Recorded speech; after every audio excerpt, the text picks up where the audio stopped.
क्या ईवीएम से संभव है छेड़छाड़? सुप्रीम कोर्ट से ईवीएम को हरी झंडी, फिर भी विपक्ष को ये बात नहीं पचती। बूथ कैप्चरिंग से लेकर ईवीएम टैंपरिंग तक कब कब लगे चुनाव में धांधली के आरोप? कैसे हुई देश में पहली बूथ कैप्चरिंग?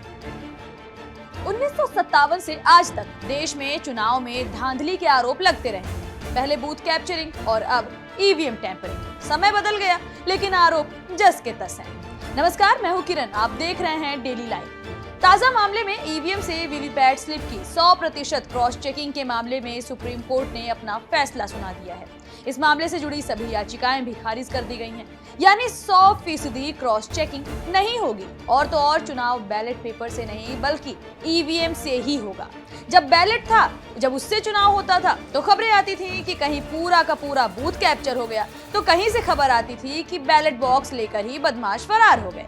समय बदलने पर बैलेट पेपर की जगह ईवीएम ने ले ली, लेकिन धांधली का आरोप वैसा ही बना हुआ है। सालों पहले से चुनाव में धांधली चर्चा में बनी हुई है। क्या है मामला? पहली बार कब हुई बूथ कैप्चरिंग और पहला चुनाव ईवीएम से कब और कैसे हुआ? आइए आपको बताते हैं इस खास रिपोर्ट में। साल 2019 में लोकसभा चुनाव से पहले 21 विपक्षी दल के नेताओं ने धांधली का आरोप लगाते हुए कम से कम 50% वीवीपैट पर्चियों से वोट के मिलान की मांग की। 8 अप्रैल 2019 को फैसला आया। इससे पहले हर निर्वाचन क्षेत्र में सिर्फ एक ईवीएम का वीवीपैट से मिलान होता था, लेकिन इसके बाद मिलान के लिए ईवीएम की संख्या 1 से बढ़ाकर 5 कर दी गई।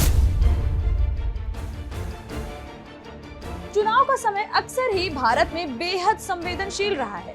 तमाम विवाद चुनाव के दौरान होते रहते हैं। ऐसे में सबसे ज्यादा विवाद बूथ कैप्चरिंग का होता रहा है। सीधे शब्दों में समझा जाए तो बूथ कैप्चरिंग का साफ मतलब है कि धांधली करके या गैर कानूनी रूप से फर्जी वोट डालना या सही वोटों को खराब करना। भारत में वोटिंग की शुरुआत बैलेट पेपर से हुई। इस पर प्रत्याशियों के नाम होते थे, उनका चुनाव चिन्ह होता था। मतदाता किसी एक पर मुहर लगाकर वोट देता था।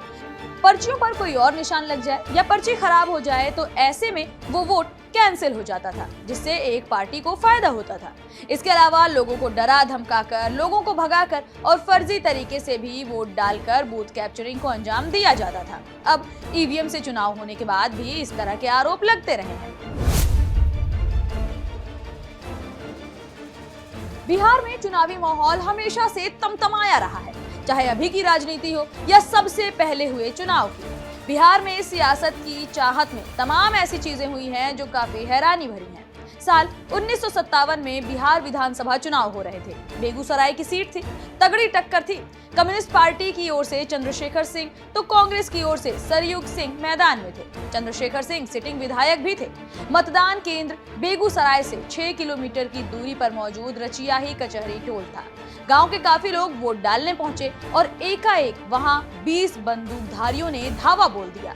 लोगों को हटाकर बदमाश खुद ही फर्जी वोट डालने लगे। ये बदमाश कांग्रेस के बताए गए और कांग्रेस के प्रत्याशी सरयुग सिंह को जब जीत मिली तो इस बात पर मुहर लग गई, क्योंकि चुनाव सरयुग सिंह के ही खाते में गया।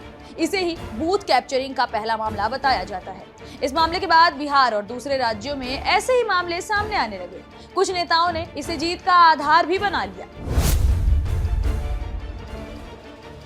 चुनाव आयोग ने 1977 में पहली बार ECIL को ईवीएम बनाने का टास्क दिया। कंपनी ने 1979 में ईवीएम का प्रोटोटाइप पेश किया।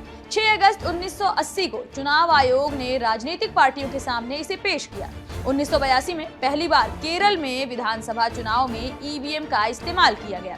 हालांकि ईवीएम से चुनाव कराने का तब तक कानून नहीं बना था, तो मतदान को चुनौती दी गई और इसका फल निकला कि इस चुनाव को रद्द कर दिया गया। बाद में 1989 में रिप्रेजेंटेटिव ऑफ पीपल्स एक्ट 1951 में संशोधन किया गया और ईवीएम से चुनाव कराने की बात जोड़ी गई। कानून बनने के बाद भी कई सालों तक ईवीएम का इस्तेमाल नहीं हो पाया।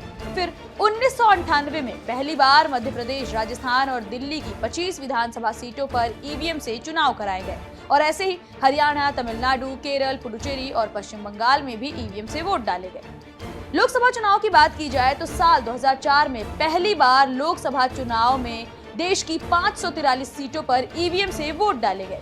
तभी से हर चुनाव में सभी सीटों पर ईवीएम से ही वोट डाले जा रहे हैं। फिलहाल हमने कोशिश की कि आपको बता सकें कि भारत में ये ईवीएम वीवीपैट वाला मामला क्या था, पहली बार कब बूथ कैप्चरिंग हुई।